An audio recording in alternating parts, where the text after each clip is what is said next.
Welcome to Not Safe for Work Romance, where authors take you behind the scenes in our little corner of the romance writing world. I'm Eris Adderley. And I'm Shane Starrett, and we write the kind of books that embarrass you in front of your relatives. Our episode today, our year-end wrap-up. We'll be reminiscing about the first full year of our podcast, some of the things we saw as highlights of the Not Safe for Work Romance Podcast, those moments we just wish we could take back, a subject where I will probably dominate and not in a way that I'd like to, and also our plans for the future. One full year, Eris. Yes. Does it seem like that? Because I'm going to be honest with you, it doesn't really seem like we've been doing this for a full year. It seems like it's just been like a couple of months. And more than a full year, technically, because we did start in 2020. That's right. You were the one actually that sort of started me down the kind of corralling me into doing everything when I would do my little write-ups and stuff. Make sure that you label it season 1, episode 1, season 1, episode 2. And then when we went into season 2, which was at the beginning of the year, I was still just doing it by numbers. And I remember you saying, no, we need to do it season 2, episode 1. I'm so anal, you guys, everyone. I drive Shane bananas with how the files have to be labeled. He's like, woman. Oh my God. Here we go. Here we go. That's so not true. Like on one end, I know you, so I know that you're also like, anal retentive with certain things. But I don't know what, so it's like, maybe he'll appreciate this, or maybe he'll be like, can we just relax? No, I do appreciate it. I was doing everything just in sequential order, like 1 through 12 or whatever. And it occurred to me that, and eventually at some point, 1 was in 2020, and 2 was in 2020, and then 3 or 4 was also in 2020. But eventually, episode 5 was in 2021. But it didn't make sense because that was actually when we started the new season, and I just needed to train myself to not go by rote, like, oh, okay, well, here, I'm just going to name this one episode 6 or 7, but season 2, episode 1. So I've been getting better about that. I'm looking at it now, and I did season 2, episode 9. And that's exactly where we're at. 9 episodes this year. We won't make our full 12 episodes because of certain things that we'll talk about later, that mostly having to do with me. Yeah. It was, yeah. I was okay with the numbering until, like, on my end, for those of you listening, I do a lot of the graphic type of work that's involved with it. And that sounds sexual. Like the graphic design work. No. Continue with where you're going. Audio and video production. I think our listeners like, what kind of graphic work? Hang on. I'm gonna. It just got to be like too many files. I was just like, this is a sea of files, and I need to label these in an organized manner, or I'll never find anything. Exactly. Because I am a mess. And it just made more sense. I mean, and we'll be going into season 3. Oh my God, if you can believe that, we will have next month our season 3, episode 1 out for folks. And that is nuts. I know, it's crazy to think that we'll be in our 3rd year of doing this. Can I ask you a question that is tangential? Yeah, absolutely. Because when we had season 1, and then at some point you're like, oh, well, this is going to be season 2 because it's the new year, and I'm like, okay. And I don't know what I've been meaning to ask this whole time. Like, is that how TV seasons work? That the season is whatever year? No, is that not how they work? No, not really. Okay. They I was kind of thinking maybe it is, and it was like blowing my mind. Like, I was like, I don't even understand how this system works. I never have understood how TV seasons work. So I was like, is that how they work? And it was blowing my mind all year. And just now am I asking you, that's how much I don't get around to things, people. This happened in fucking January, and I'm asking him now in December. No, but it's similar, but no, they don't actually, at least to the best of my knowledge, they don't go off of calendar year. They're more like, like sometimes businesses will talk about quarterly, and it's not necessarily off a calendar year. It's off of the business year, which ends quarter. Fiscal year.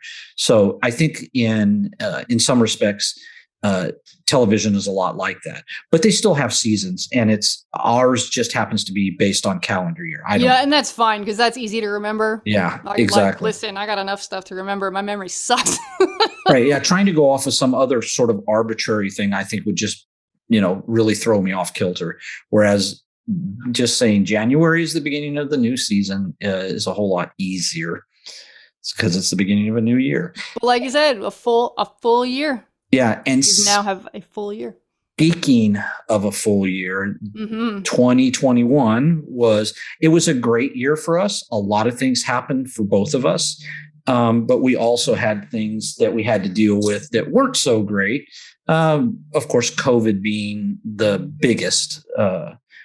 Here we are, a full year, our second year, our first full year, and we're still having to deal with that. So that's pretty exhausting. It is. And it impacted us in terms of the only show that I went to this year, which you also happened to be at, which I loved so much, was Delightfully Dirty in Dallas. And of course, we had all sorts of COVID-related issues with that during the signing and then after the signing. And I mean, I'm still dealing with it at my work. I'm sure you're still dealing with it where you are. Yeah. It's one of those things that has really impacted our lives. And we've talked about it when we've done interviews with our guests, how has COVID impacted them? It's one of those things, even though this podcast is about romance, and that's what we spend the most of our time talking about, rightfully so.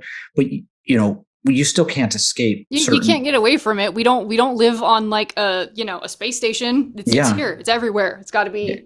We're human beings. It's got to be dealt with. Right, and signings being a good example of that. I mean, authors love to go to signings. I mean, I love it. It's stressful, yes, and the build up to it sometimes is a little bit tense, but I love being there. I love interacting with readers. But COVID's really, the year prior to that, we were going to go to a signing together, and that got canceled, and then it got canceled again. And then they still don't know when. Like, theoretically, they're acting like it's supposed to be in 2022 in the fall, and But we don't know for certain. I check occasionally the Facebook group where there's updates, and they last time I looked, which was a couple weeks ago, they still didn't know a date. So yeah, exactly. Good times. I'm sure we'll tell you listeners when that is later once we have a date, hopefully. Yeah, exactly. It would be nice to, because I'm still excited to do that particular event, but at this point, because of COVID, we simply don't know. And even certain events, I'm just like, do I even want? Recently, I was speaking to a friend that. I don't know how to explain this guy. He's like a marketing PR guy for a library that is not right where I live, but in a nearby city. And then he's also a comic artist, like comic book type art. Mm-hmm. And this guy like invites me to do stuff all the time, like little book fairs and like local, appear at this thing or go, give a lecture at a library, that kind of stuff. And a couple of years, like the year, I guess 2019. He had invited me to do a local, like a small little comic book convention. And I didn't do it at the time because I was like, I don't know if I fit in, all this stuff, blah, blah, blah. The one that's hopefully next year, I'm probably going to do, because this is not a big city. This is like 40,000 people. It's not going to be Comic-Con. It's going to be easy enough to not be crammed in with people. So I'll be, I will feel okay. I'll have a mask. I've been vaccinated, all that stuff. But he was also, the last time I saw him, which was, I was doing a lecture at a local library recently, and he was, so I went to say hi to my friend after that works at the library. And, he's like, oh, are you going to do Phoenix Comic-Con? And I'm just like, yeah, I don't think I'm like big enough to be at Phoenix Comic-Con. But you don't know that. I do know that actually. Oh, so okay. But I kind of just like, poo-pooed it, but Right. I went home, I'm just going to look. Like how much is a table? And I am not going to lie about money. It was $450 for a space, and I'm like, no. No. Like I would have to sell hundreds of books to even break even. And I go to these things and I sell like a dozen books. So Yeah. and I realize that I don't go to something like Delightfully Dirty in Dallas, which is a multi-author signing event, and readers show up, for anybody who's not been to one of these things, many authors in that case, in a similar genre, in our case, like erotic, dirty romance. We all show up and readers show up and get, maybe they meet some new authors or they're authors they're already fans of and they get signed books and all that sort of thing. I don't go to things like that to make money. Like, Right. I really don't. No.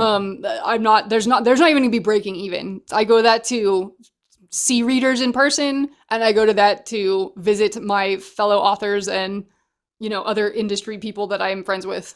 Right. Exactly. So, I'm not gonna know anyone at Phoenix Comic Con. Not gonna know anyone. And I saw they had like pictures of like the vendor room from like the last time they did it, and I was seeing how many people were crammed in there. I'm like, no, like that's a good way to get the Rona. I don't care if I am vaccinated. Yeah. So I was just like, yeah, no. Yeah, but you bring up a good point. Even despite COVID, even when the very first Delightfully Dirty in Dallas that I went to, which was in 2019 before COVID, it wasn't so much about going there to sell books. It was going there to meet with readers, and especially to meet authors that I had corresponded with over Facebook and Messenger and whatnot, to see them in person and to fanboy over them. I'm not going to lie. I mean, absolutely. I walked around there and I was just like, oh my God, you're Olivia Grant, and oh my God, you're Misha Stone. And you and I had actually met. You were actually the only author I had actually met and broke bread with until I went to Delightfully Dirty in Dallas.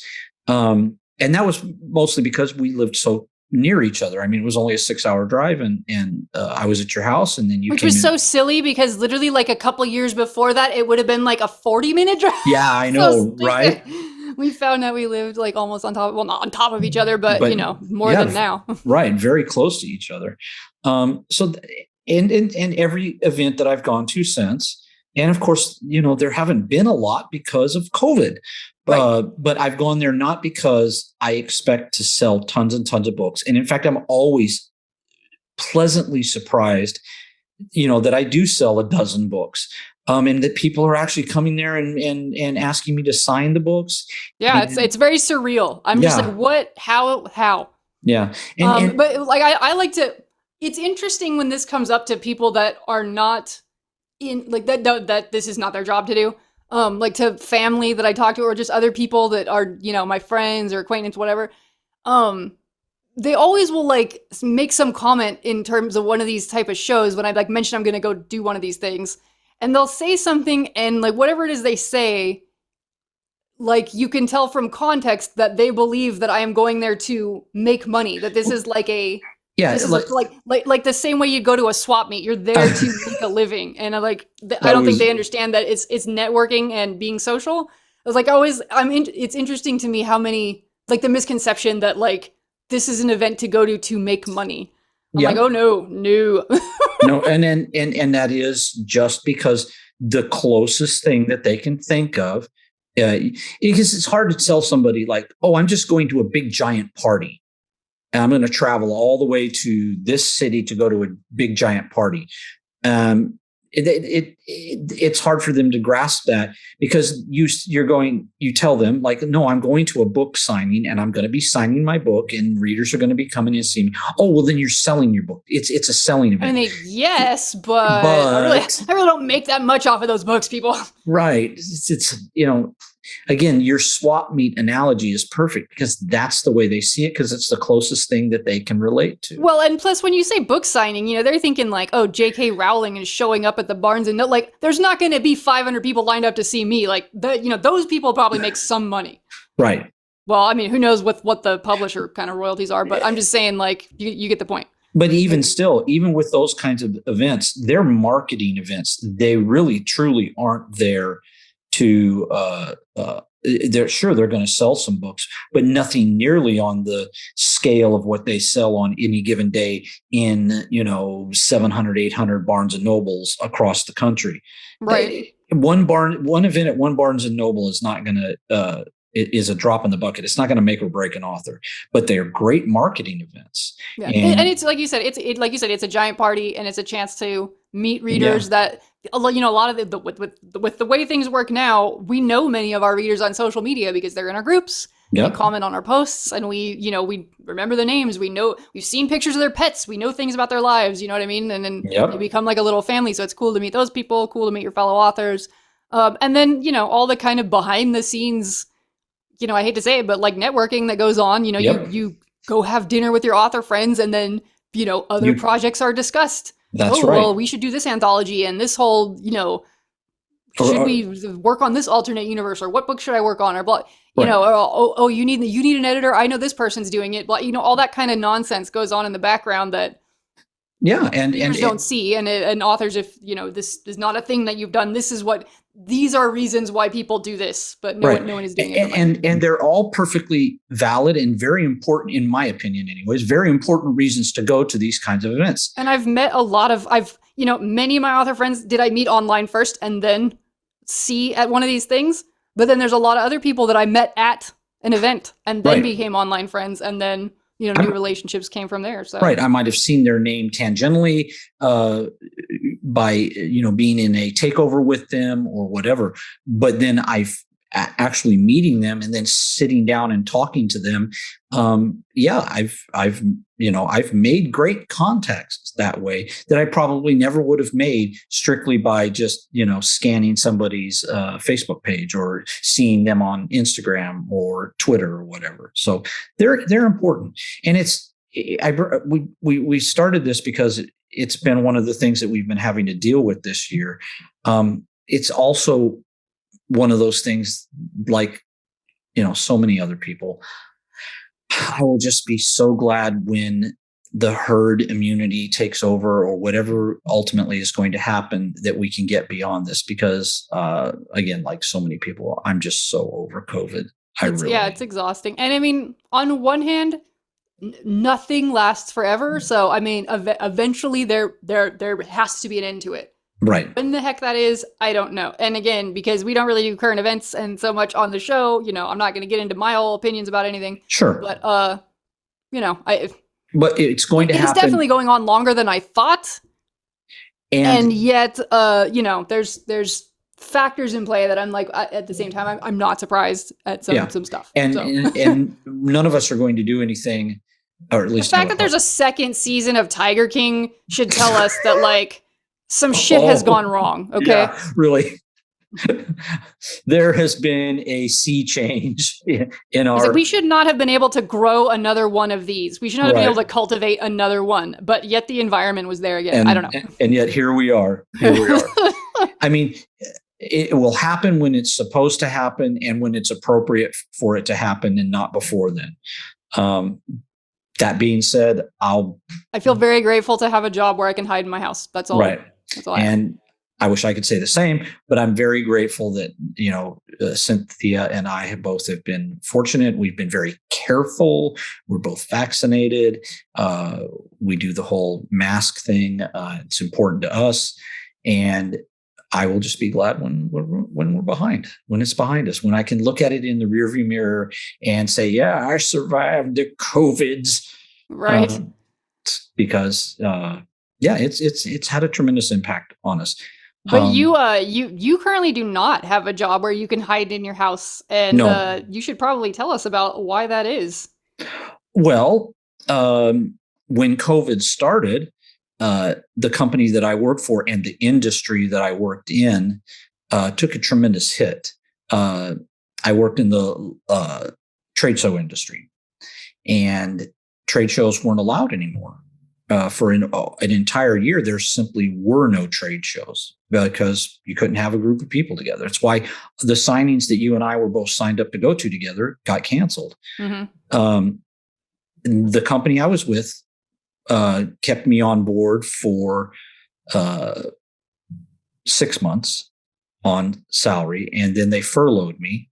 And at the 12-month part, when we reached that milestone, they had to let me go. And they as a company are struggling. I do keep in touch with a few people that may not be working for them, but they still know people. And the industry in itself is still struggling. It's again, there are shows now, but there's so many restrictions and so many companies are deciding not to participate in trade shows because of those restrictions. And so it's like, where are the clients? Right. So because they don't see the value right now, they don't see the value of it because you have to jump through so many hoops. And not only that, you super spreader events, you just run the risk, and no company in their right mind wants to be involved or associated with that sort of thing. Especially you send your team down there to set up. Now people got the Rona, and now like half your team's out, and it's not, for some people, let's be serious. They're going to be out forever. Right. It's just percentage. Some people don't make it. So who wants to do that? Who wants to put people at risk like that? Exactly. So they just avoid it altogether, which makes perfect sense. Yeah. But I mean, there's just a lot of things like huge world events like this are going to affect, like there's some stuff that is not going to survive COVID entirely. Yep. So I was kind of sat on the beach and wrote and enjoyed my time off for as long as I could. And then I had to go find a job. And it was funny because what happened is I was... He was not laughing, people. He says it's funny now. He was not laughing. Yeah, I was not laughing at the time. Trust me, believe me. I was actually out here where I live now in Texas. And I can say that because I've announced it on my Facebook page. It's not like it's a... hidden. It's not a secret. Yeah, it's not a secret. Also, Texas is very large. They're not going to find you. Yeah, really. He's in the Panhandle. You'll never get him. No, yeah, right. I'm in West Texas. Good. Hey, man, that's where my family's from. So don't even listen. Well, I wrote a story with Jennifer Benet about that. Is true. Set in West Texas. But at any rate, speaking of which, we were out here editing Bread, which was my Blacklight story. And talking to Jennifer, Cynthia was with me, and we were saying, it's really difficult in California, in Southern California, which is where we were from, because it's so expensive there. And, we were starting to have to dip into our savings, and I was struggling to find work that wasn't, the kind of wage that we would have to move into a dumpster behind McDonald's to survive. And Jennifer said, well, Toyota came out here. A lot of companies are moving out here. You should apply.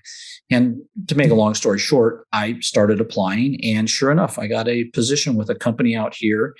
And we bought a absolutely gorgeous home that in California. Your house is very beautiful. Yeah, it is. It really is. It's more house than we've ever owned in our life. It's very terrifying at night in your house because it's so quiet in there. I was at his house, people listening, for the Delightfully Dirty in Dallas. I think we stayed one night there. One night. And everybody's asleep, and I'm like trying to find something, and I had to go out in the living room, and I'm just like, it's so quiet. Like, I'm just gonna sneeze and wake everyone up. Like, I'm gonna bump into an end table and just clatter. That's why I was terrifying, because I'm just like, oh my God, just tiptoe. You're gonna fucking. And very nerve-wracking. It's like I said, it's such a big house for us, and there's so many rooms. Like, we have our office, and then the guest bedroom, and it's a labyrinth in there. Right, and then the dining room, the formal dining room, the game room, and the library. People, if you're a nerdy person, you just go into this guy's game room and have an orgasm and pass out. It's ridiculous in there. There's so many I don't even know how to. There's so much fantasy themed, decor and little collectible things everywhere, and just it's amazing. It's fair, just nerd heaven. Is because of Cynthia and her job, but. If I didn't have the gaming table built yet. I finished that up after we kind of got the house set up, and you'd have to see that, because that's really my pride and joy. I built a custom gaming table, and Cynthia Shane's out here building stuff. Oh, she found these man gorgeous chairs that go with it. It is. I'm not going to lie. It's pretty pretty awesome. So, but yeah, so I lost my job in California. I found a job here in Texas and wrote some books, and then picked my family and myself up and moved out here and bought a beautiful home, and we're doing fantastic. He says that in like 3 sentences as though it was not months of wailing and gnashing of teeth. Like, I'm not saying you got to get into all of it, but I will just say back end, like, he's like, yeah, so we just did that. Like, this man was like pulling his hair. I mean, I didn't talk to Shane a whole lot. I didn't want to, because he was just in the middle of 5,000. I'm like, just let the man live. He knows where to find me. But you know, I have bought and sold a house myself simultaneously across state lines, and it's a fucking nightmare. It is. Y'all were in the nightmare, and I feel for you, because even when I would hear like a little bit of updates, I'm like, man, I've been right there. Like, my husband and I had times, I'm like, I don't like, is our marriage gonna make it? Because we're gonna fucking kill each other. not literally, everyone, calm down, but you know, it's hard. But it's one of the most stressful things in the world you can do. Buying a new home, moving your family. It was extremely stressful. And when you and your spouse are like, you know, myself and my spouse are best friends. And so like, and we, you know, online I'm social, but in real life, not as much. And it's like, we're each other's person. We, you know, come home at the end of the day and we talk about our stuff and we make each other laugh. But it's like, we're each other's primary emotional support system. So when we're both having a shit time, it's like nobody has anybody to go to, because everybody's in a shitty place. No one is got the bandwidth to be supportive. And so it's like, it's really hard to hold stuff together, because everybody is not in a good place. And it's like, we're just hanging on by our fingernails. Absolutely true. Absolutely. And once you're done, you're like, fine, okay, it's fine now. But man, but at the time, like, holy shit. At the time it was, there were moments. Well, you're trying to get through the end of your wife's chemotherapy. Yeah. She couldn't move with you at the same time. Nope. Because that had to be and it's like, okay, but the health insurance, and it's in that state, and it's like, if you move, it's going to be a whole thing. It's like, no, she's got to stay. Poor man and his family and his wife. Jesus Christ. It was difficult. Yes, absolutely. And yes, we had to make some tough decisions, because Cynthia said, I'm not going to move and change my oncologist and all of the support structure that I've built up here while I'm finishing my chemo. And so we made that decision. So I actually was living with Jennifer Benet. Cynthia was, you know, taking care of selling our home in California and packing it. So yeah, there was a lot going on there. And in the middle of that, you're trying to get like on board yourself at a new job, which is its own whole entire thing. Right. And I was also trying to maintain the podcast. I know we ended up missing a few months because of that, and I take full responsibility for that. But I was trying to, I was saying, I'm really sorry. I know we're going to miss this month, but I swear to you. And then I missed another month, and then we got one out, and then I missed another month. But as you said, things happen when they're supposed to. And like looking back, I go, this is probably the right time, because it was during that time that I was really like just struggling to get done with the back end of the mortal coil. That's right. And it was, that was a time where it was best for me to just be trying to deal with that. Yeah. And I was in the same boat, in the sense that I had signed up a year previously to be involved in 2 anthologies that I did not at the time realize were 1 month apart, and that landed to pay the piper. Right, landed right when Cynthia was able to finish her chemo and then move to Texas.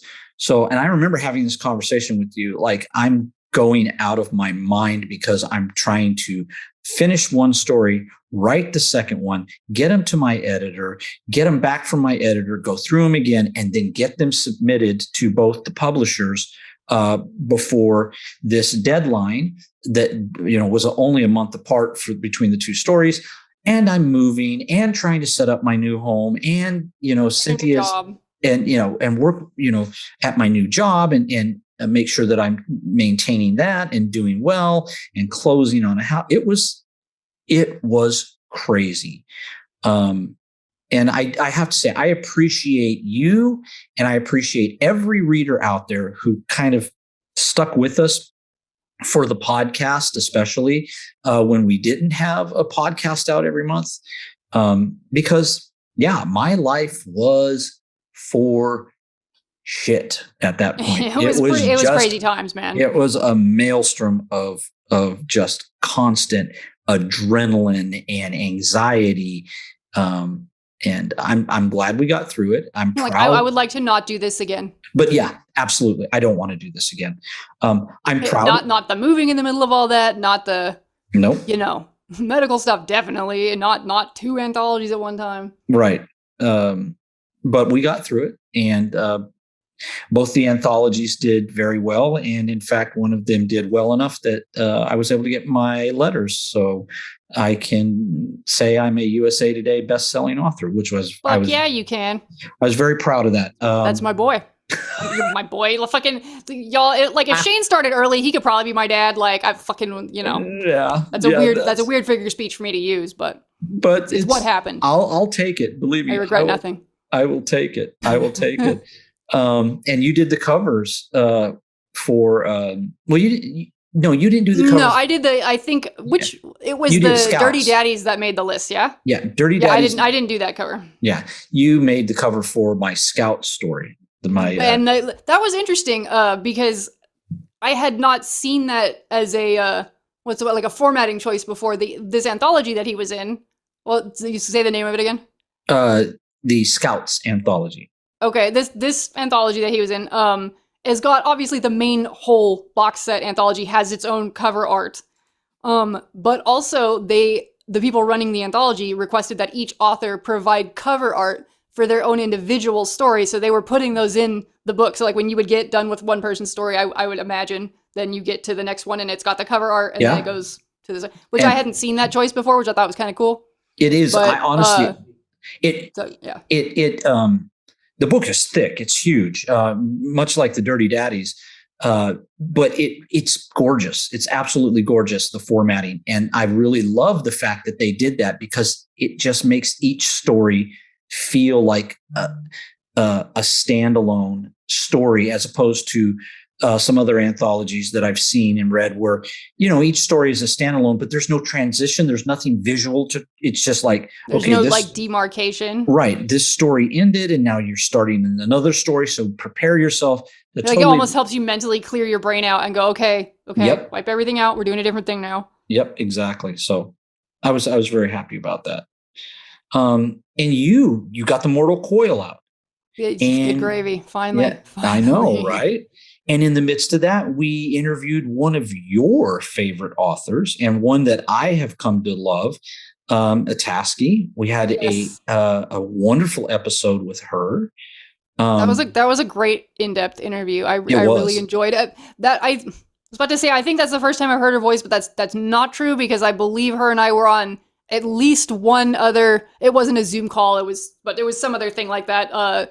Right way back when I started designing covers for her, because I thought, this first time that we talk about this stuff, it's going to be a lot of information. I think it'll be just faster if we just talk. Mm-hmm. So, but that's only maybe the second time I've actually heard her speak. So it was that's a fun thing, I think, on here about doing the interviews, is just getting to, monopolize someone's time for an hour or two. Well, and we've learned so much you learned a lot about her. When we did the interview with Jennifer and Livia, we learned a lot about the two of them and how they operate together at Black Collar Press. So that's the thing that I love about the interviews, is that, yes, we're going to talk about romance because that's why we're all here. But you end up learning a lot more about the people because just in the freeform nature of a podcast and the way our podcast is structured, we're not held to a rigid script. That's just not the way we've approached this. So in our interviews, we've allowed ourselves to let those people talk about things that interest them. Tell us stories about how they got started in the industry and in writing in general, and what they love about it. With the Ataski interview, that's one of the things, is she was so wonderful about sharing certain things and talking about how she crafts her stories. And believe me, she is an incredible, probably one of the best world builders in terms of of how she structures her world building I haven't seen anything like it in someone that's not like already a household name author that I knew because I found them in a Barnes Noble or something. Right, exactly. Like it's ridiculous. Yeah, it's so her world, once you start reading it, draws you in, and she has a way of doing that. Her style is such that you can, even though it's a fantasy world, you can recognize certain intrinsic realities to the real world, so that you're not constantly pulled, out of that. It's not so alien that you can't relate. Yeah. Like there's relatable stuff going on. There's relatable personality archetypes, even though most of the characters are not human. Eventually there's humans involved, but you have to get into the series a bit before you get that far. But and I also like that she does a good job where if there's situations where a character is not human, because again it's a basically high fantasy situation. Right. She does a good job. There's a lot of scenarios in these series where she uses something that is very foreign, alien, not human, to like almost show you in reverse, like illustrating portions of humanity and specifically things that happen in this culture or that culture. Like she doesn't say it outright, but you can see from the context, is like looking at the thing through the lens of this foreign alien thing is what lets you examine this human idea over here that is very familiar to us anyway. Right. And she talked about that in the interview. She talked about how that was important to her. And it's part of why she loves writing high fantasy, is because it allows her to approach those kinds of subjects from a different angle. And it was fascinating. It was a fascinating interview. I loved doing it. I've listened to it probably twice, maybe even three times now, just because. And plus, she has a beautiful voice. She has a beautiful voice. It's so soft but yet, I don't want to say commanding, but she draws you in. She could be, if she's not a public speaker in her day job or whatever she does for a living, she definitely could do. I don't know if you had followed on her stuff, but she actually, in the middle of this year, she did quit the day job. Oh, she did. She's now full-time authoring away and just turning out word count like, I don't even want to talk about it. Don't even want to talk about it.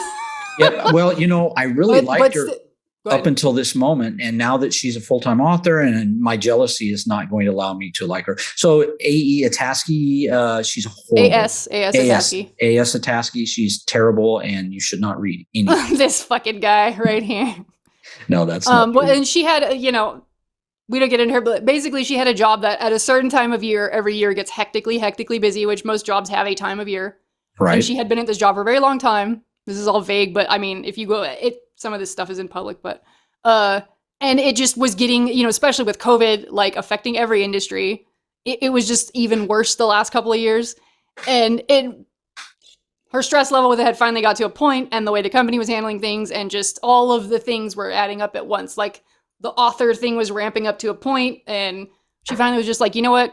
No, I'm done. Yep. Here's however much time notice. I'm out. Thanks. And have a nice life.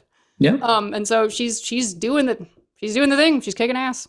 And that's great. I'm so pleased for her. And yeah, I'm a little jealous, but I mean, I'm a little jealous. The thing I like about interviews, especially with like when we set up that interview, I know that when I asked her to do it, she's like, I think I'm interested in, but she was even expressing to me, I'm a little bit, I don't want to say nervous, but like, there's like a little bit of anxiety to do the recording. I'm worried that I'm going to pause, when I'm talking or whatever. Right. There were comments like that. And then, for example, our last episode that we put out, season 2, episode 8, where we interviewed Misha Stone. And part of the episode, we talked about that, Misha, like many authors, is an introverted person. Yep. And when we go to see her at shows, she's not, like if you just meet her out on the convention floor, the woman is not saying like a whole bunch of sentences to you usually. But then in the when we do these interviews, we get to get past that stuff. Yeah. Because one, nobody has the anxiety of having to look at anybody. That's right. Then there's like an element of, are people judging me? And that kind of is just gone from your brain. And the more, it's also, again, a longer time to talk to people.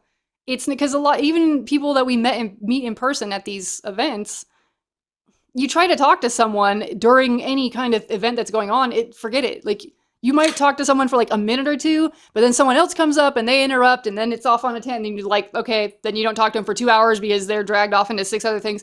So it's like really hard to sit down with anybody and get into anything at any level of depth. That's right.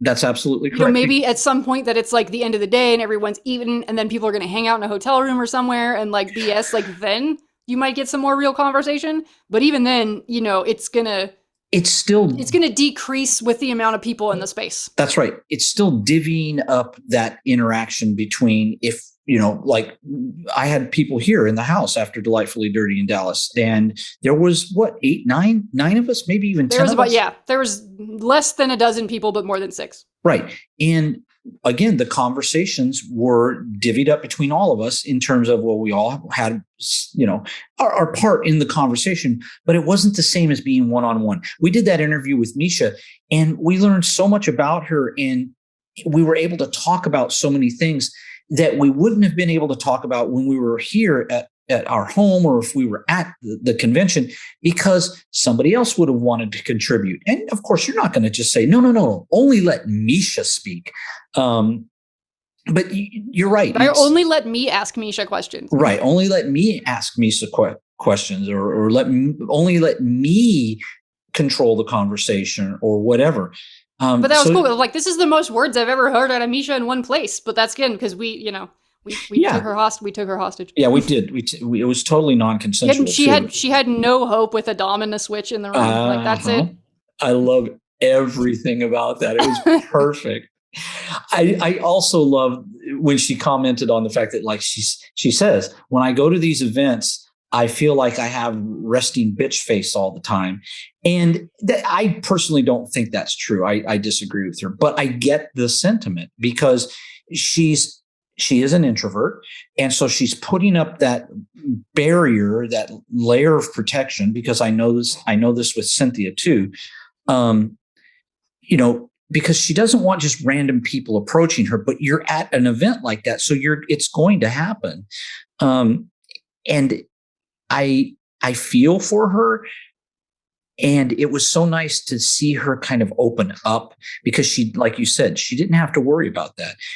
Even though it was just you and I, and she's met us and we're her friends, I just sensed a whole another level of openness because she was in her own space. She could talk about what she wanted to talk about, because I hope and I'd like to believe we're very good about letting the authors and that we've interviewed talk about what they want to talk about, that we're not trying to force them or pigeonhole them into only talking about certain things.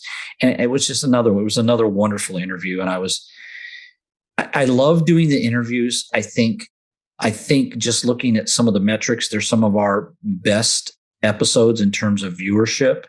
I just love them because it's incredible to be able to sit down with authors and kind of, I don't want to say pick their brain, but I mean, we do to a certain degree. We pick their brain because we ask some questions along those lines, like, are you a pantser? Just give them the space to, like, I don't know, to just melt out of the having to be in the marketing persona the whole time. Like, just be yourself, and, you know, readers can get to know them, fellow authors can get to know them. Right. I'm looking forward to doing some good interviews next year. Yes, absolutely. I think we have some opportunities, and I am too looking forward to that. Let's talk for a moment about is there anything that stands out to you, any moment during the course of the past year that we've been doing the podcast, where you absolutely lost it or cracked up, or, I mean, I'm trying to think if there was one time that I did, which was actually during the Misha Stone interview, where I had come up with this, what I thought was absolutely hilarious little bit at the beginning about a thing called Buttgate. And you totally did not understand. I totally bought into Shane's nonsense. I was like, obviously a thing called Buttgate has happened, and I was out of the loop, and now I fucking don't know. It's another copy paste Chris or Cockygate or one of these other dumb things. You totally thought that's what it was. You were like, oh my God, what's and he's dead. The guy's like, there's no joking tone of voice to this guy. Like, he's dead serious sounding. So I'm like, obviously he's serious. Like, and even Misha, I don't know if she. It's in the outline, of course. No, she seemed to get it right away. Like, she was savvy. I'm like just an idiot. That's what's going on around here. She played into it, and she was like, "Well, why wouldn't I want to be involved?" Yeah, no, and I was like, so of course it's like. And you were still. I'm like, yeah, okay. This feeds into the context that this is obviously a thing that exists. Yep. And it literally took us a few. It was minutes. in the outline. I'm like, now what is this? I'm like, I don't have time to Google this. They'll just tell me when we're on the thing. Right. Which is it worked out so perfectly. It was like, oh, she really is buying into this. She thinks that Buttgate is a serious thing. Yeah, I did. I was right. You guys could have just you could have kept going. You could have just made some shit up. I wouldn't have known. And of course, I'm speaking about the current political scandal that you're involved in there in the Chicago area, Buttgate, I believe they're calling it. You want to explain Buttgate? Yeah, I want to have that explained as well. I don't know what that is. No, I think that's what I would like. I think our listeners would like to hear about that too. How did you get involved in Buttgate, and exactly what are you doing to extricate yourself from this very sordid political scandal you've involved yourself in? Why would I want to get out of that scandal? Like, that sounds like an amazing thing to have happened. Like, that would be silly to not. I'm sorry. I don't believe you're taking this as seriously as you should be. You sound as if you think this is funny or. It's called Buttgate. Why would that's amazing. That's like a stepping stone. Why would I want to get off? No. You own that. And you just step right into it. I see. So if you were in fact involved in a political scandal called Buttgate, it wouldn't be one that you were trying to get out of, but only dig yourself deeper into. Yeah, because there's butt stuff in some of my books. So I really, and it's not like you haven't done a video or audio recording at one point in time with Jennifer Renee. Yes. Oh, yes. That was hilarious and a very fun time to sit in bed with another woman.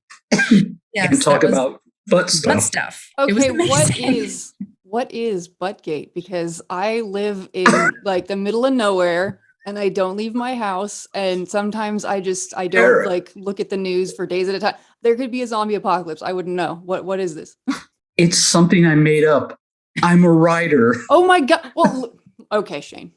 First of all, I'm glad you live 2 states away, so I can't come there and smack you right now. Oh, okay. Second of all, there could have been a Romancelandia scandal. You know what I'm saying? Okay. I mean, if we had Cockygate, we could have Buttgate. We could start that. You know what? Like, hey, there could have been some infamous like Amazon book cover that got kicked off because there was half a cheek. I don't know. Like, no. We're onto something here. Shit has happened. We're onto something here. It almost begs for a Golden Angel interview at some point, because I wouldn't be able to do the Buttgate thing, but I could definitely riff off of that and say, we know that stuff. Yeah, more butt stuff, right? I mean, we know that Misha Stone was involved in Buttgate. What do you have to say about that? What are your thoughts? Calling you out, Golden Angel. It's time. It's time. Time is upon us. We're coming for you, and we are going to talk about butt stuff if we do. I will say that one that was in our second episode. This clip I've gotten so much mileage out of just in callbacks, in like promo quotes. But oh God, I don't know if you remember. Oh, I'm so afraid of what you're going to play. I have a huge thing for strong. There are children listening, Shane. No, I'm just kidding. Yeah, okay. Well, this has been a great episode. Next time, folks. Next time, we'll talk more about Shane's huge thing anyway. Oh, my God. Oh, yeah, Shane's huge thing. That was a prime moment for me. God. Taken completely out of context, I'll admit just roll with it. Just be like, yeah, I have a huge thing. But someone come fucking prove me wrong. Like, you don't have to even know what the context. No. I am no. What? He's the one man denying that he has a huge thing. I don't know what's going on. Okay, listen. I am an arrogant asshole at times, but I will draw the line at saying something like that and then telling people, yeah, come prove me wrong, because there is no way in hell I want somebody knocking on my door. Hey, whip out your huge thing. This is how pornos start. Yeah, this is how pornos start. No. And that again, you chose to pick that particular term, and I can't even remember in what context I was saying that exactly, but no. The huge thing had to do with it was like a peeve about some preconception of what romance is or what erotic romance. It was something like that. Like people's attitude towards some niche of our genre. Right. Exactly. And but no, it has nothing to do with what you tried to turn it into. Sorry. I always try to turn it into I have said this many times over the course of the podcast, but do not invite me to a funeral because you'll regret it. Right. I remember during the Jennifer and Livia interview, they kept goading me about, oh, you're a real author now, and you got to stop with this whole, oh, I'm not a real author stuff. And it's funny because I've had to come to terms with that, and being a part of this podcast has played into that. Is that, I'm a real author. Okay, I mean, I sell books. I've written stories. So playing it off like, the whole self-deprecating thing is just something that I, as a human being, have always done. It's always been more important for me to pull someone else up and heap accolades on someone else than it has been to just say, even though I may say it internally, but to say outwardly, yeah, I'm an author. I'm a USA Today bestselling author. Ooh, that's always been very difficult for me. It's still difficult, but both Jennifer and Livia and Nikki have, taken me to task, because it is also when you go around telling readers, oh, no, my stuff sucks, you shouldn't read my books. I'll read Eris Hatterley. She's an incredible author. Or read Jennifer Benet. She's a wonderful author. Or read Livia Grant or Misha or Golden Angel or Stella or whomever. Is rude. It's rude to say that to someone who is at the same time coming to me and saying, oh, you're a great author. I love your stories. And me, oh, no, you don't. You can't possibly love what I write. So them calling me out in the when we did the interview with them, I won't say that was the moment, that the epiphany moment, but it was one of those moments where, on top of many others, where I have had to say, okay, you need to stop this. You're doing a podcast. It's about romance. It's about a subject that you love. It's about a subject that you write about. And that is part of what makes you an author. I have honestly this wasn't an interview one where it was other people were on. It was just me giving you a hard time. But I have one of the exact clips where I was yelling at you about the same subject of you not thinking you were a real author. Yeah. I actually have two of them, but this was one of them. The beatings will continue until morale improves, Shane. Exactly. We're going to continue to flog you until you just admit you're an author. And one of those is even in the in a trailer that's like, there's no context in the trailer, it's just funny. But in the actual episode, we were all, again, it was all talking about how, like, you didn't believe us that we were, like, including you in the author world. I know. I did. Like, this is you, like, arguing about it. Right. This is all just a long game scam you guys are pulling. We've all got together in a secret cabal to, like, build you up. And then in, like, 2022, I've got it marked on the calendar, the day we're going to ruin you. I know. You're going to crush me. It's going to be spectacular. Hey, we're not through 2022 yet, man. Like, you don't know. You still don't know. I know. That's why there's no date on that one show we signed up for. We're still orchestrating this. We're orchestrating your ruination. It's coming. Yeah. Right. Yeah. Like I said, I'm just waiting for the other shoe to fall, and it's not going to. I realize that, but still, it's a defense mechanism, and it's one I'm working hard now to get past. And doing the podcast has helped. It's helped tremendously. When we do these and people say, oh, I loved listening to it, it's something I listen to, as I'm sitting at work or whatnot. I mean, that's a very gratifying thing. It's why we're doing it, is because we want people to listen to it. We want people to engage and enjoy and be a part of this thing that we love so much, which is romance. For me, the podcast has grown beyond what my original expectation of it was, which was I thought it was just going to be a little, half-hour thing where you and I would talk about just little bits and pieces of whatever subject matter we wanted to talk about. And that would be the end of it. And it would just be like what I have when you and I are together is just talking shop, let's call it, for lack of a better term. But it's grown into more than that. And it's still sometimes a little bit, I don't want to say disconcerting, but it's a little hard to believe that it's, first of all, that it's lasted as long as it has. And I know both you and I have said this to each other. It's like, I can't believe you stuck with me this long. And each of us has said to the other person, well, no, I can't believe you stuck with me this long. Shane and I are both secretly paranoid that we're like driving everyone we love away. Right. Exactly.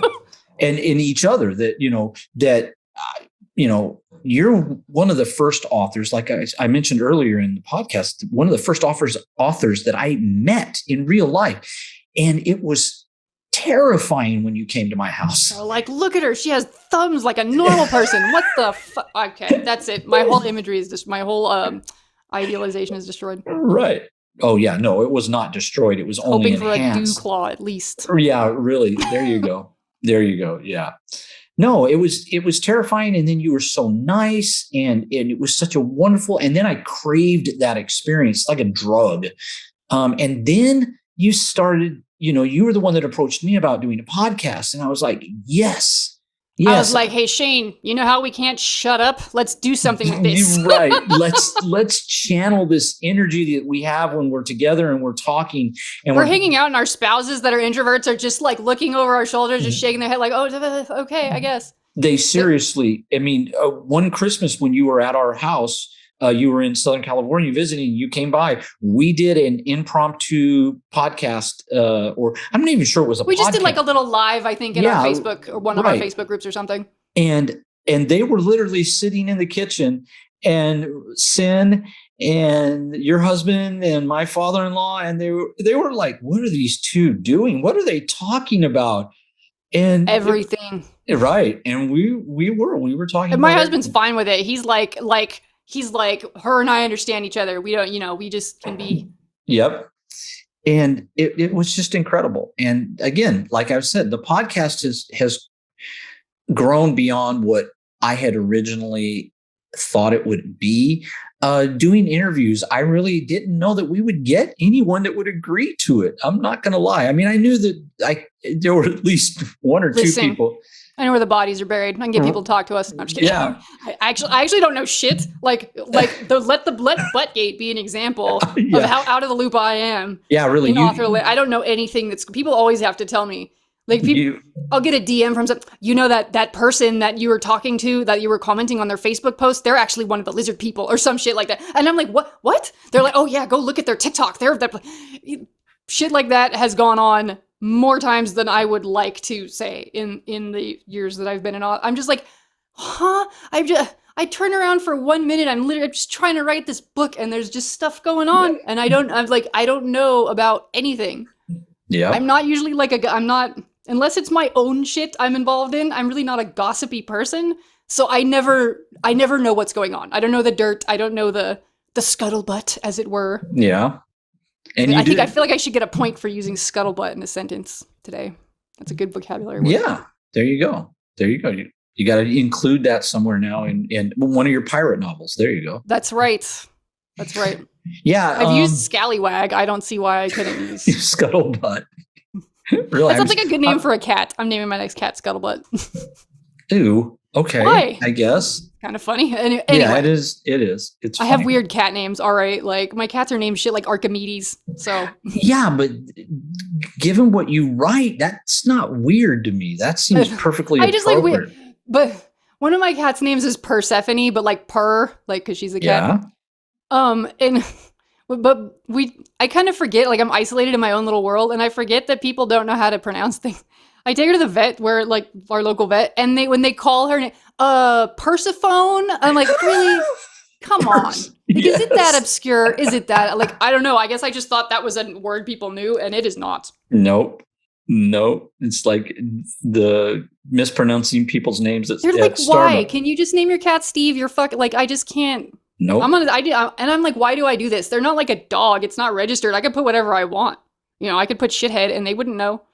Probably wouldn't want to yell it out, but Yeah, that's not something you want. I can't, fingers crossed that the Archimedes, nothing, he doesn't have any illnesses, but God forbid they have to yell at Archimedes. I can't wait to see how that one goes down. Yeah, that'll be funny. Anyway, sorry, off topic. No, but it's still, I don't know how you feel about it or what your opinion is about where we've come from when we first started the podcast to where we are now. I mean, I know we talked a little at the beginning about, oh my God, we're going into our third. I will say that on the back end, all the work that people don't see, I have learned a lot in the process, especially at the beginning.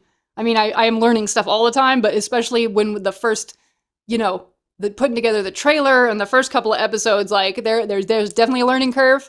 Like the software that I primarily am using to edit this thing is Adobe Premiere Pro, which I have used before for a small couple things, but this was the first time that I was using it to do anything this involved and something that it was important to me that it be professional quality.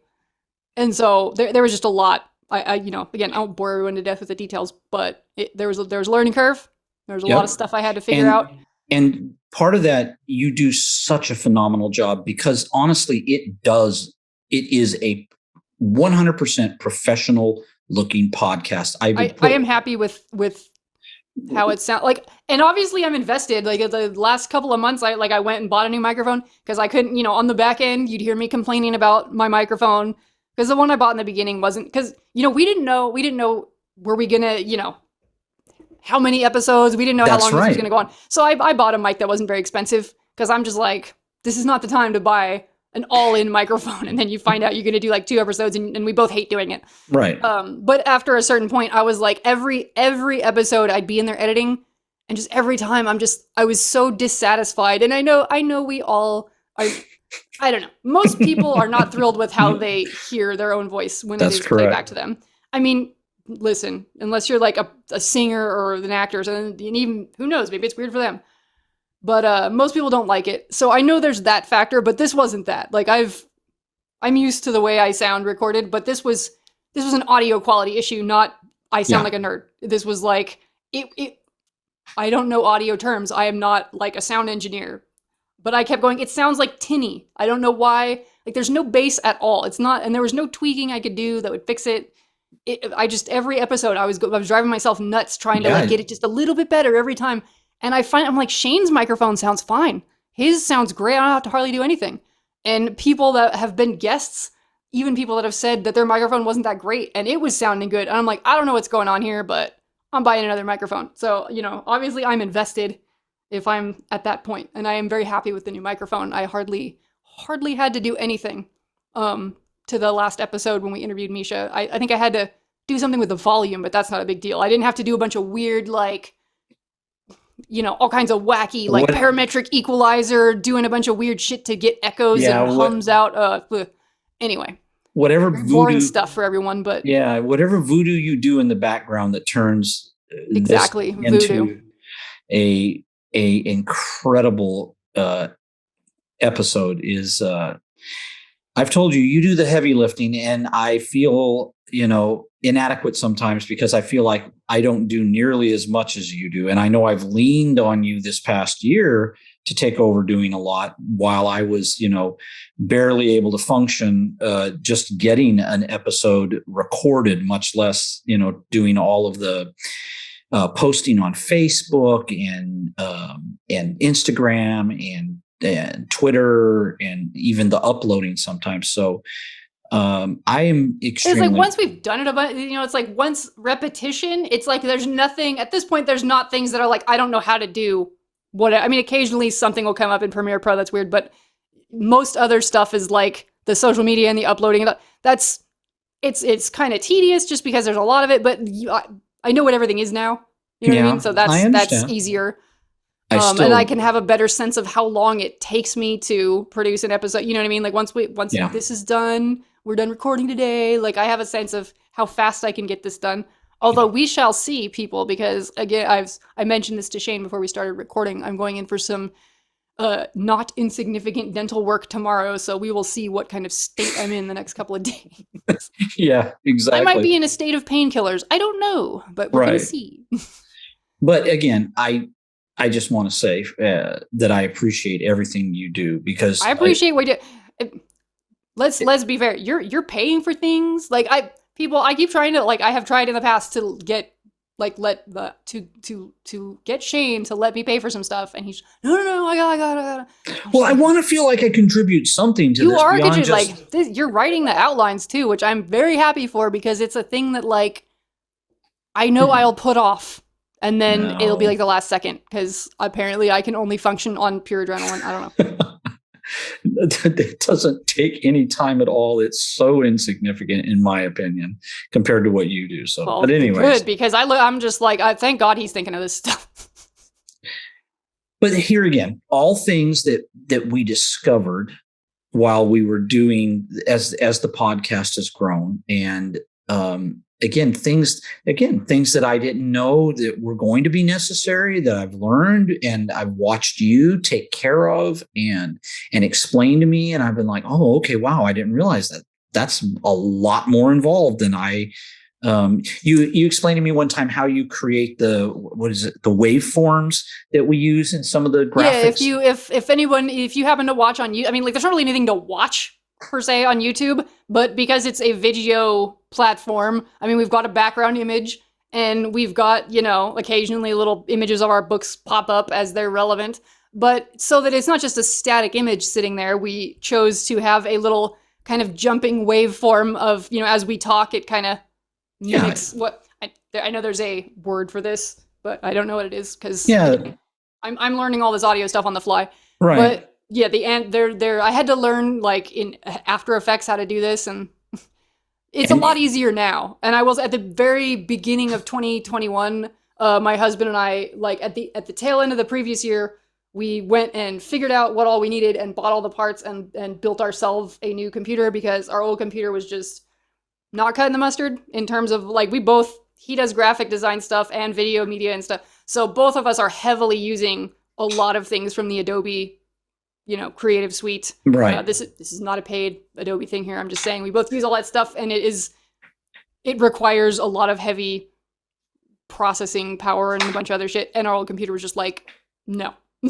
Yeah. So we did that. And so a lot of things have become quicker of a process just because of that.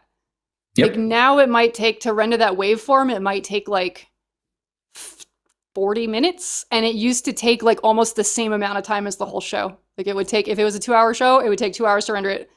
There was stuff actually in the beginning that I would set to render, and I would leave it overnight. And now, like, the longest of anything takes like 40 minutes, and that's the waveform. That's the longest thing. Yeah, I remember you telling me that, and I was like, oh my God, that's insane. we all, like, in October of 2020, which was like right when we were trying to get this going, like, was one of our first episodes. I almost borked our old computer, like, trying to, like, that's how bad it, like, couldn't handle the software and the rendering. Yeah. Like, one time it was giving me like a render time of, like, I don't know what it was, like 15 hours. It was some crazy thing. And I'm like, okay, I just got to cancel this.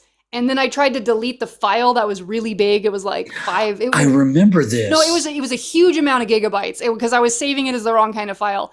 And a thing I didn't understand is when you go to take something out of the recycle bin or delete something, like, the system has to have enough, I don't know computer terms. Yeah, it's got to have enough resources to basically have the thing twice. Whatever it is, it's got to have room for it twice, because it's got, and our system to, like, and at one point I ended up in, like, I don't know if I was in the blue screen of death, but it's something major. I was like, I don't know. I had to go to my husband. I'm like, I might have just killed the computer, cringe face. So it was for those reasons. Yeah, I remember. We need a new machine. And also a lot of the things that were quite painful early on. And again, some of that was learning curve, because, like I said, I was saving it as the wrong kind of file. But some of it is just the computer's better and I can do things faster now. Yeah. So certain things have gotten easier just because I know what I'm doing. But in the beginning, I really did not. I had never done anything like this. But I was like, I feel like I can read instructions. This I've done other similar things. This cannot be that complicated. I mean, it's famous last words, but still was able to figure it out. Yeah, you've done a phenomenal job. Okay, I'm not fishing for compliments. I'm No, sorry. I know you're I not. feel like that's what it's sounding But like. listen, this is the end of the year episode, and I feel like this is my opportunity to at least acknowledge to our listeners what you've contributed beyond just sitting here and talking with me. You do the lion's share of the behind the scenes work. You keep saying that, and I really don't think I do. Oh, but you do. I don't know. And I'm not gonna argue with you. You're just gonna say yes and accept that is the reality. There. I would like to thank you for, like I said, tolerating my stupid anal shit. Like everything's got to be a certain way. That's like the way we fine. name files and the way we say the podcast. Like, no, it's I fine. was It's driving fine. chain nuts with that before we started the show today. Yep. So listen, what about the future of the podcast? What are some things that you would like to see? What are some things that you would be interested in exploring for the upcoming year? I mean, we did talk a little bit earlier. We both know that we want to do at least 2 or 3 more author interviews at a bare minimum. But what about other things? Like, I know we did a video when we were at your house. It was very short, and I think it actually is on the YouTube page.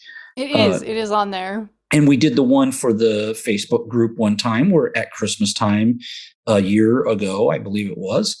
But what about I think more than a year ago. Was it more than a year ago? Yeah. Okay. Because COVID, I think COVID was just we just lost a year. It just gone. You're right. It was pre-COVID. It actually was pre-COVID. So that's been 2 years ago at least. I wouldn't mind doing some occasional video stuff. Yeah, I think. In fact, I was out somewhere in the last 2 or 3 months. I was out with my husband somewhere, and I think we're in like a Best Buy looking for something, and I was just kind of walking past a display of webcams, and I'm like, some of these are really they're not that expensive, because the thing is, my PC, which is where I'm doing this now, there's no webcam here. Mm-hmm. So like we've done stuff in the past where I don't have, like, if I need video, I got to go get the laptop. And it's not a very good camera on the lap. It's a nice laptop, but the camera's just like minimal, Right. It's not great. Right. But I was just like, I get a webcam for like $30 and it's like, it doesn't need to be crazy. I don't need it to do like 4K. You know what I mean? Like, it just, relax. Yeah. It just needs to record my face. Right. And maybe do some video. Okay. And I think I would not mind. I would like to continue to get ourselves on more platforms. I know we started out, we were like Apple Podcasts because that is the kind of primary place people listen, and that's probably the best idea. We just defaulted into Google Podcasts. Yeah, we didn't even know because we didn't even ask to be in there, and then it just was. Yeah. So we're like, oh, okay, it's in there, I guess. And YouTube, we did that in the beginning because we said, this is an easy place we don't have to apply. We just make an account and start putting videos up. So, but over the course of the year, we've added other platforms. We added Pandora. And we added there was another one, and I'm a show. Well, Facebook, we didn't even know about that. It just popped up. Like one day I got a message from Facebook related to our fan page for the podcast saying, "Oh, Facebook, if you're this page is clearly a podcast. If you put your RSS feed in here, it'll just pop up on Facebook for the people that follow you." I'm like, well, that's cool. That's a good idea. Yep. I feel like there's another one I'm missing, and I'm not staring at any of our graphics right now. How sad is that? I should know what they all are like by heart. I think there's some that we haven't explored yet, but here again, the issue has been for both of us. I think this past year it's just been a timing thing and the ability to dig into what we need to do. I definitely want to do Spotify because a lot of people listen to podcasts on there, and that's one of the ones we can. Yeah, there you go. And maybe if there is a platform, people on which you listen to podcasts, and it would be easier for you to listen, then please tweet us at Romance NSFW or message us on our Facebook page, or just find either one of us on the internet somewhere and message us and tell us what platforms. Right now, most people seem to listen on Apple Podcasts, but again, there's other people out there using other other things. Spotify, I'd like to do Amazon. There's no reason not to. Yeah, there you go. There's another one. Absolutely. I would be really interested in seeing what the reaction would be if we did more of the video. And I'm in the same boat as you are. Actually, Sin has a webcam, and she has one that she doesn't even use that I could utilize. So I think that would be interesting just to see what the reaction would be. I'm uploading a video anyway. The file will be bigger, but whatever. I'll get some remote storage and. Yeah. And my son watches a lot of podcasts, mostly in gaming, obviously. And it's interesting because I look at them and I'm like, Eris and I could do that. That's because a lot of them are just talking heads. Yeah. I'm just like, do people want to stare at me? I don't think they do. I don't know. But as I said, I watched the ones that he's watching and I'm like, maybe there's something to be said to this, as opposed to just listening to the two of us. Yeah, maybe, people have different, people have different neurology going on, different styles of absorbing information. For some people, maybe that's just how they would prefer to, it's easier to visually watch someone talk. Exactly. I think that's to listen. Yeah, the visual component, which we, even though you've done all the beautiful graphics and everything, and like the episode that you did on book covers that we ended up having to break into 2 episodes, there was a lot. That was extremely image and graphics heavy, and it needed to be. So it's also one of our more popular episodes. So I wonder about that. And I think maybe that's something we should think about exploring in 2022 in the third season. I can agree with that. And, I think I'm looking around, but I'm in my office now. I'm looking around behind myself. I think my office space is okay. Like, I would not be unhappy about filming in here. I'd probably just clean up the desk a little bit. I share an office with my husband, so we constantly, we've got to maintain a demilitarized zone in here over between the two and what stuff is the whole thing. But we do okay. But okay, I want to say about a week ago I broke down and bought a bunch of storage bins, those open top canvas kind of decorative bins. We got some open shelving behind us, and there's just you have 2 people that are both involved in tech stuff. There's just cables and camera tripods and stuff everywhere. I'm just every time I come in here, it's giving me the hives because I'm looking at all this shit and it's a mess. And I can't handle it. So, but I was it looks a lot better now than it did. So I would be less opposed now than maybe say a month ago. I would have been ugh. Yeah, well, I can I'm gonna throw, you should do it too. I'm gonna throw my stand banner up behind me. In case they're confused which one is Eris and which one is Shane, because obviously we look a lot alike. Oh yes, absolutely. We are twins that were separated. Look at our profile pictures; they look the same on Facebook. I wonder why that is. I wish I looked as good as you. Shane can show off his cool stand banner that didn't make it in time to the Shameless convention because some graphic designer didn't get their shit together in time. That was not your fault. Stop it. Everything's my fault. That was not your fault. Just blame me. No, stop. So what about, this is one of the things I would like to see more of, and I'm not sure exactly how to do it, but is reader engagement. I see the comments, I read the comments that people leave. I'm extremely happy with everything that everyone has said. I don't mean this in any way, shape, or form to be a negative, but I'd like to know what our listeners and our readers out there want to see from the podcast, or what they would like, maybe even what they would like us to hear us talk about subject. I know you and I have built up a library of subjects that we haven't remotely gone completely through yet. Which is good, because we're not over here what do we talk about? Yeah. But I would also like to know what readers are interested in. What do they want to hear? What do they want us to talk about? So that kind of engagement, I would like to somehow figure out if there's a way to, I'm not trying to, put the thumb screws to listeners and like. I mean, maybe you are. You're kind of a sadist. I mean, not kind of. I mean, like maybe you are. Maybe he is.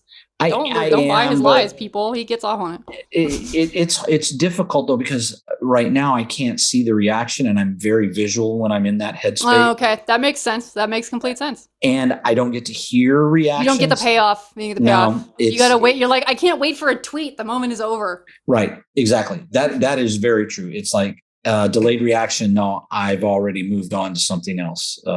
So and I don't think we're at like a technical savvy like position yet to be like, oh, call in. You know what I mean? Like, I don't think we're not there yet, but definitely like, we will get at the end of the show, but I mean, I can say now, definitely one of the easiest places that you can in public, if you care to say, is our Twitter at Romance NSFW. It's all one word. Yep. Tweet us, or again, you can DM the Twitter account if it's not something you want to yell out in public or have attached to your name. Maybe you just have a normal Twitter, not like a Romancelandia Twitter where you're just liking a bunch of dirty books. It's just your normal people one. You don't want that attached to your name. I get it. Right. We totally understand. Or message our Facebook page. Like I said, either one of us stands a good chance you might be one of our Facebook friends. So just message us. Yeah. So that would be one of the things that I would love. Do you want more book talk, like specifically about the books you're writing, or do you like more like author friends of ours, or other industry people like book bloggers, editors, PAs, stuff like? Do you want more craft talk, like industry discussion, like more author interviews? What are our listeners really? That we've done or that we haven't done? What are they interested in? Weird shit. Shane and I have a chili cook-off. That's a terrible idea. You would win. I don't know how to cook anything. I'm not so sure about that, but I suppose we could do that. Like I'm just joking around. I know. I've thought about, do we want to do a session, or do we want to include at the beginning of our episodes little snippets from what we're currently working on? I know we do that sometimes on Facebook. We'll do those. I actually was thinking about that, and before we started recording today, I'm like, there was something I wanted to bring up to Shane, and my dumbass should have written it down because I don't remember what it is now, and that might have been it. That was at least one thing. There might be something else that I'm also forgetting, but for my life. Me too. We should talk about it doesn't have to be all day, but a few minutes touch on where things are in the state of our union. Where things are and what we're currently working on, and maybe read a little snippet here and there on occasion. Oh God. Well, I'm just saying. Maybe we should read each other's, but just like that. That's not fair to you because. What? I just feel like I don't have a good voice for reading anything sexy. Stop. Nobody wants to hear this voice trying to read sexy stuff. That's not true. It is so true. I know you're my friend and you're being nice, but I have a good voice for giving a lecture on how to do an Excel an Excel spreadsheet. Not sexy. Not for the sexy times? Oh, come on. I don't buy that for a moment. Nobody wants to hear me say the word pussy in any way. I'm sorry. I just did. And I'm going to go to my happy place for a while. Oh my God. You'll have to excuse me while there's some dead air here, folks. Shane and his huge thing. Yep, exactly. See, now he's leaning into it. Now just embrace. It just got bigger, folks. Oh my God. No, but other things that I've thought about is, I know back at the very beginning of COVID, I was involved in several instances where one of my author friends did a Zoom call, and they invited people into it.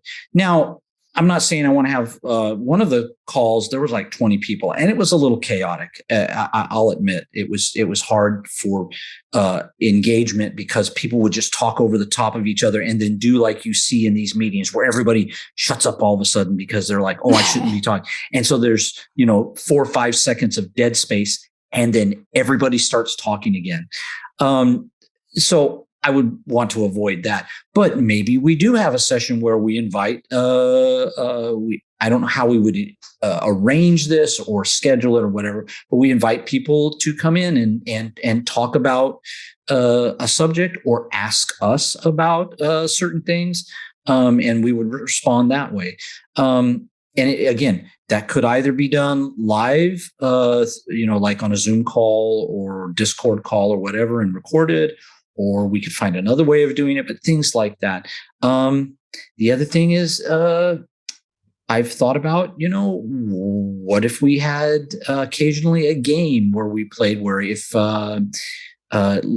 we could figure out how listeners could call in or somehow respond while we're doing this, and we, do a signed book giveaway, or like something like a live thing. I think, we can just put it on the platforms we're on. Like probably Twitter is one of our best bets, but we could have one of us doing one platform and the other one doing another, because, for example, Misha, our last author guest, Misha Stone, she's not on Twitter. So not everybody is in every place. Right. But we could put it in the places we are. Yep. Where the podcast lives, which right now the public platforms we are that aren't listening platforms, but social media are Twitter and Facebook. And we're on Instagram too. We are not.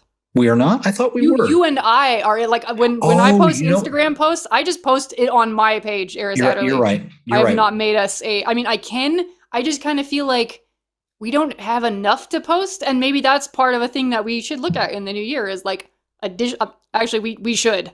I think about that all the time whenever I go to post stuff for the new episode, is I'm like, we haven't posted since the last episode. We should be posting more stuff.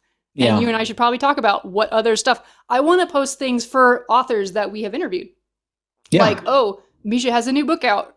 Itasky has a new book out. There's a new Blacklight book. Right. And we interviewed them. And if you'd like to hear, this interview, and at the same time, go to their Amazon page or go wherever. Yeah, check out their new thing. Yeah. And I think the only reason I haven't done that is usually because I think about it at the last second, and I think I should talk to Shane first, because I'm like, I'm not the like lord and master of our social media. Like it's a group event here, people. This is like equal ownership of stuff. So I'm just like, I don't want to just go posting stuff and like not asking you, hey, is this a good idea? So even if in my mind I fantasize about that being something completely different, but that's neither here nor there. You're right. It's something that we should. I clearly missed the beginning of what you said, and I feel like I regret it. I feel like there was an innuendo, and I didn't, because it was quiet and I didn't hear it. Oh, I'm sorry. I have to go back in listen, the tracks are coming to me, so I will hear them later. That's true. That's true. You will know exactly what I was trying. You will figure out and know exactly what I was trying to intimate there. It won't be hidden from you. But that being said, I'm not going back and repeating. Sorry. A little mystery, a little thing for me to find later, like an Easter egg. Exactly. But yeah, engaging our audience, I think, is going to be something that I really want to look into when we go into season 3. I think we get some of our best engagement when we do the author interviews. Some of our episodes, we've also gotten really, really good engagement, and I'm happy about that. But I think there's things we could do better. And as always, I would love to hear from the listeners. If there's something that we've said, that we've talked about this evening, that we're planning on doing for 2022 for our season 3 that excites you or that you're keenly interested in, please let us know. If there's something that we didn't mention that you would, if you're a big podcast aficionado and you've seen something, or you have a opinion or an idea, let us know, please. We'd love to hear from you. We'd love to know what it is that we could do differently to get the kind of engagement that we want. Because we can talk into the ether all we want, but we really and believe me, we enjoy talking with each other, Lord knows. But we really want this to also be for you. It's important for me, at least, that what we're doing here and what we're saying and what we're talking about is something that interests you. Yeah. And, we are 2 adults who are authors to begin with, and we're figuring this stuff out on the fly, how to do a podcast, to do a podcast. And so this is not a complicated, sophisticated radio production. This is not Sirius XM. Yeah. We don't have metrics of when people are listening or changing the channel, or there's a lot of it. We don't have any of that stuff. So we don't know, unless we hear from you, we don't know what stuff is I don't care, it's boring, or what stuff is interesting and is fun or funny. So please tell us. Yeah, let us know. Otherwise, we're just going to do whatever we want, and you'll have to live with it. So there. This is your opportunity. That's the Dom talking. Yep. That's it. Change the course of this scene. This is your one opportunity, because otherwise, We're taking the gag out for 5 minutes. That's it. Yep. That's all you get. And then it gets put back in. Yeah. Oh God, I love how this conversation is going. I like it. Listen, if anywhere are we going to make a BDSM metaphor, I feel like this is the place to be free. Absolutely. To be free to do it. Absolutely. Well, honestly, it's been an incredible year. It's been a chaotic and crazy year. I'm looking forward to 2022. And I say that right now because I don't want to poison the well or anything, but I don't know what's out there, but maybe I feel like, better. I feel like right now, from where I'm sitting right now, the crazy things, the real insanity is behind me at this point, at least for a year, just 1 year. Sin is doing incredible. She's, all of her tests have been coming back with no sign of a reoccurrence of the cancer. She's on medication and she will be for the rest of her life, but we knew that going into it. But she's going to have a rest of her life. That's right. What's important right here. That's right. That's absolutely right. We love where we live now. We love our home. I do love my job. It can be very chaotic at times. But by and large, it's an incredible job, and I feel so incredibly fortunate to have it. And I'm writing. I mean, right now I am literally at the very end of what potentially could be a 2-book series with another author that I'm co-writing with, and I need to tie up my end of it. I'm the one that's lagging right now, but that one's still a big secret, right? Like you can't even. Yeah, we haven't. I mean, you don't have to tell us, obviously, because you're probably. But like, do you guys have a working title, or you're not even that far yet? I know some people are very like they don't deal with titles until the end. Other people are like way early into it. Like we have a title that we're using right now. Whether that will be the actual title for the series, because if you split it, then you're going to have to think of a second title. That's right. And then will the title that we had for the whole thing work for just book one? I'm playing that game myself right now.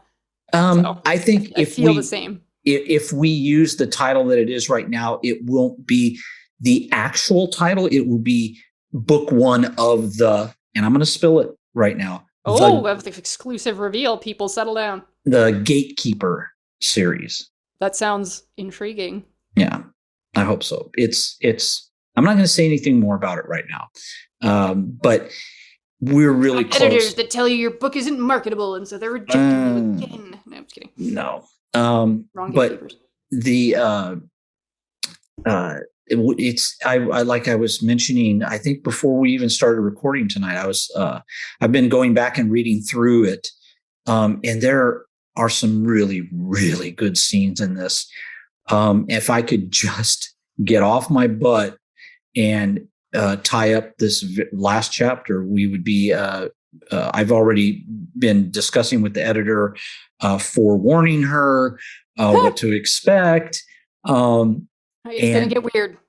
And I'm really looking forward to that. And I have actually 2 more books. You know what? That's not true. I have like 4 books that are just spinning around in my head.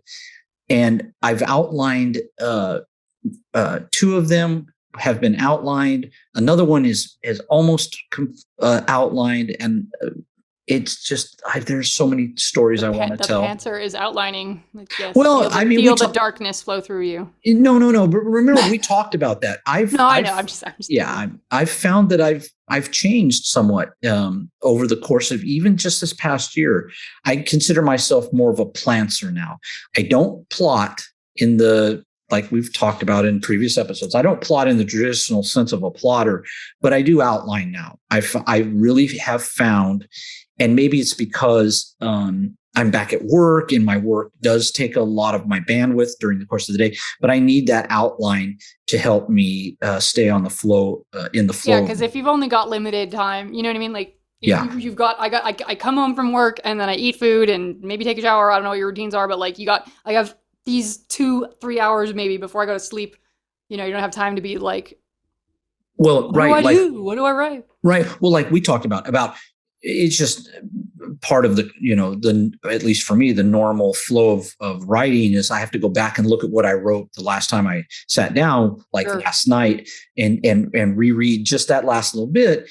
And an outline helps me in a broader sense remember this is where, when the movie played in my head, this is where the story is going. Mm-hmm. And this is where I want to be when I get to the end of this chapter or the end of this scene or whatever.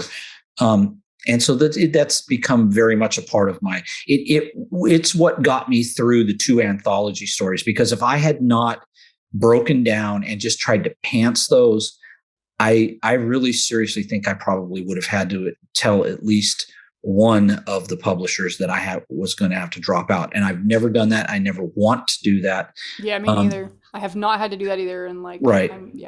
And knock on wood, I will never have to do that. But the plan scene definitely helped me get through that period, because it allowed me, to outline the one story that I knew I needed to finish second. And while I was working on the first story, and also then having to periodically just drop everything to handle whatever crisis was going on, whether it was with the mortgage company or with the movers, or with, trying to be there for Cynthia and support her when I was 1,000+ miles away. So yeah, I'm a plantser now. Well, and you got to remember stuff. Like for me, it's because I will have to stop when a lot of times when I'm writing, it's rare that I stop at a quote natural stopping point. Like it's rare that I get to an end of the scene and I go, oh, well, that's tidy. I finished the end of the scene right before dinner time. That's convenient. Like never. It's never. like I either have to stop because something time to eat. You know what I mean? Like I'm in full bore and I'm like, okay, but my food's gonna get cold. I gotta save this document and come out of the the hidey hole. Right. Or I pass out on the couch, like the laptop's on my lap and I just start dozing. So it's like there's you don't finish up things neat and tidy. So having the little bits noted down of what is supposed to come next, like the ideas I have, it's got to be there so that the next day I don't forget what the hell I was supposed to do. Yeah, exactly. So you don't forget those ideas when you're sitting there. They come to you and you want to make sure you capture them. And yeah, it would be wonderful if I could just sit here for, after coming home from a 12-hour day, to spend another 4 to 6 hours doing nothing but writing. But you're a human being with a physical body who must sleep, right, and eat, and acknowledge your spouse for crying out loud. There is that too, because human relationships. Yeah. Being in a body is exhausting. Really, couldn't we just go? There's a lot of maintenance on this meat. Is what I'm telling you. I'm telling you. I gotta go get teeth pulled tomorrow. So there you go. And I'm just like, I know I need to have this dental thing happen, but I'm just like, this is such a fucking waste of time. Like, it's not a waste of time, but there's an irrational part of my brain that's like, this is going to fuck up your schedule so much. Like, this is going to just throw things off because you're having to deal with this and the aftermath of this. Yep. Right. And it just can't be over with. There's a functions that have I'm ready to port my consciousness into a Android body so that I don't have to do all this shit. I am totally there with you. Totally. As long as that's more of an Octavia Hyde book than. Well, and as long as I still get to have my big thing. If if you're gonna have a custom Android body, you can have as big as you want. You're right. At that point. Oh, with all the different attachments too. It sounds like a Carrie Silverwood book right now. Exactly. It does. It really. Have you read that book? Which one are you talking about? There is oh man, I'm gonna mess this up and Carrie's gonna yell at me.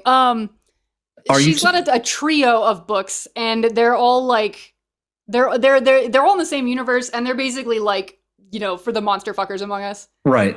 And I feel like it's either the second or the third book, but the main love interest, the male love interest is a cyborg or something. Right. And and Homeboy's got like attachments. He's got all kinds of stuff going on.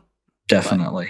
Definitely. Only the best. Those were good books. Only the best. It has all the good stuff in it. It's got like sex, sci-fi, comedy. I'm there. I'm ready. That's Carrie. Totally Carrie.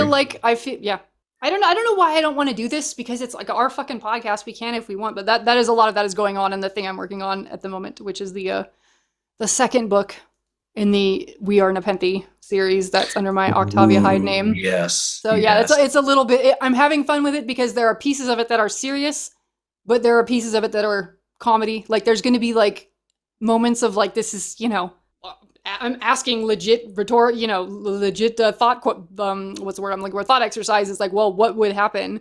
Like, how does this look from the aliens' point of view? How do they think about this stuff? But then there's other, there's dialogue between characters and stuff that's just out of nowhere, just ridiculous and silly, and it's a lot of fun. It's going to be delicious. And fucking tentacles. So yeah, I can tell already. I love that first book. I love that. I had fun with it, and then the second one is, I don't want to say it's more serious, but I've put more thought into it because it is supposed to go somewhere. Okay. So it's not just like, oh, I wrote this because it was fun. Like now it's like, okay, yes, but now this is building up to something. So now I have to. Now it's slower. Now you got to take it seriously. But like I'm taking the tentacle sex very seriously. Yes. Excellent. As one should. Okay, one should never not take tentacle sex. There's a line, like, I feel like it's a good sign when I make myself laugh with the dialogue. Yep. But at the same time, I also make myself laugh with a lot of stupid shit that no one else laughs at, so it's kind of hard to judge. But there's a line in it that it's a human character that's a guy, and he says, a tentacle alien is watching me bang my boss. If that's not some hentai shit, I don't know what is. And like, it's like ostensibly a serious scene, and then there's just lines like that in it, so it's fun. Yeah. Definitely. I can't wait to show it to people. Well, we are coming up on Christmas. Yeah. And this Christmas, we will not see you, I fear. Unlike... I'm going to be heading out to the land out west. Yeah. To see the relatives and some old friends, and it will be... But you'll have a good time. Okay. Yeah. Yes, I hope so. I'm probably going to eat too much food. Oh, God, yes. Which is, I think, the purpose of the holiday. We will be here. We spent our first Thanksgiving here in Texas. Actually, I'm sorry. Let me rephrase that. We will not be here the entire time. We are going to spend some time with Sin's dad. But because of my work, it will only be a short period of time. But we will be here for most of it. We will definitely be here for the new year. And then we will be getting together to decide what we're going to talk about next in our Season 3 of the Not Safe for Work Romance Podcast. Good things come in threes. That's right. We are here. Do. Oh, and by the way, I did want to talk to you about one more thing before we close this evening. My windmill. Now that I'm here in Texas, it fits in perfectly. I'd like to start receiving the parts for it. If you could just make sure that it's taken down carefully. It is an antique. I've been in your neighborhood. I'm sure they're going to be like super receptive to having that. Like, I'm not so sure. Like, I don't know how tall that thing is. It's really tall. Yeah. I think that like, y'all don't have an HOA, do you? No, we don't have an HOA here. In fact, that was one of the things a lot of homes here do, especially in the newer developments. But that's why we're in a slightly older development here, because we did not want to deal with an HOA. Anybody got time for that? Nope. But the windmill. So there's a story. It's taking longer than we expected. Yeah, it is to get the windmill. Okay, because we can't just like, even breaking it down, some of those like leg pieces are like 10 feet long, and there's like limits with some of these carriers. Oh my God. So we were gonna like, ostensibly the easiest way to do it is to like shrink it down. Oh. And I was gonna get the thing from like Charlie and the Chocolate Factory where they shrink the kid down, Mike TV. The problem is that like Gene Wilder is the only person who knew where that was. And obviously Gene Wilder is not so like we're setting up a seance to talk to Gene Wilder. There you go. Thank you. But there's a waiting list. I can only imagine. So it's becoming a whole production. So listen. So to short form this, what you're telling me is don't expect 2022. It's probably going to be 2023-ish. Maybe. All right. It's probably listen, dead people don't like account for time the way we do. So I don't know. Hopefully, maybe. All right. Well, I'm a patient man. I'll be patient for another year. So. It's not like, I don't think it's actually going to bring water out of the ground. I'm just warning you. I don't really care. Okay. Just making sure. It's just the sheer majesty of having a windmill. The majesty. The majesty of having a windmill. I mean, it does attract owls, so that's fun. Yeah, that's a great thing, actually. All right. Hey, everybody listening is like, what the fuck is this guy talking about?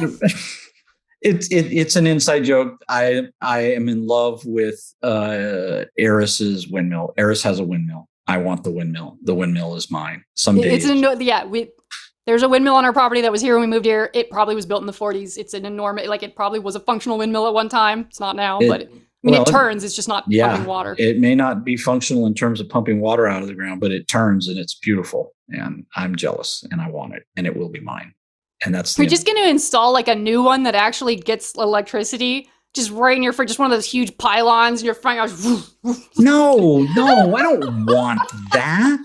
Your oh my neighbors God. would fucking kill you. There's wind farms near, not that far from here. I can go see that. I don't want that. I want that cool ass windmill that looks like it would definitely scare certain salespeople away. Movie giant. Okay. If you want to get to my door, you got to get past the blades of death. Mm-hmm. That's right. Past the blades of death. Okay. Awesome. I think that's it for us this evening. Thank you so much, Eris, for a wonderful 2021. And thank you so much for sticking with me through this podcast. It has been an honor and a pleasure. Thank you for still being I'm going to start the Golden Girl song. Thank you for being my friend. And thank everyone listening who is listening to us. Thank you. All us in the reader and author and book world, not very vocal, so we may not hear from you, but we do see you. We can see that people are listening. We know you're out there. We know you're out there. Yep. So and we appreciate we are very happy. Yep. So much. So thank you. Listen, you can find the Not Safe for Work Romance Podcast on Apple Podcasts, Google Podcasts, Pandora, and YouTube. And you can follow us on Facebook. We can also be found on Twitter at Romance NSFW. That's Romance NSFW, all one word. And coming in 2022, you may even find us someplace new. You can find me on Facebook, Twitter, and Instagram. Just search for Shane Sterrett or look for my group, The House of Sterrett, on Facebook. No puns or candy corn, please. You can also find me at my website, shanesterrett.com. Shane Sterrett, all one word. All of my books can be found on Amazon, available for Kindle and Kindle Unlimited, and also in paperback. And if you want signed paperbacks, you can go to my website, and I do have a page where you can order them. Nice. See, I'm learning new stuff. I didn't know you had that up and running. Good for you. Yep. Awesome. I am on Facebook. You can follow my fan page or join my private group, Eris Adderley's Home for Wayward Troublemakers. I'm also on Twitter, Instagram, TikTok. Just search for Eris Adderley. And if you like Dirty Tentacle Aliens, I write all that good stuff as Octavia Hyde. As I was saying earlier, that's what I'm working on now. So if you want updates on that, you can search out Octavia Hyde. Just HYDE, like Dr. Jekyll and Mr. Hyde.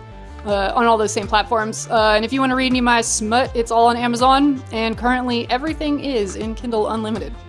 2021 is behind us, and can't say I am entirely sad to see it go. Looking forward to 2022. Yes, I hope that the time you spend with your family is pleasant.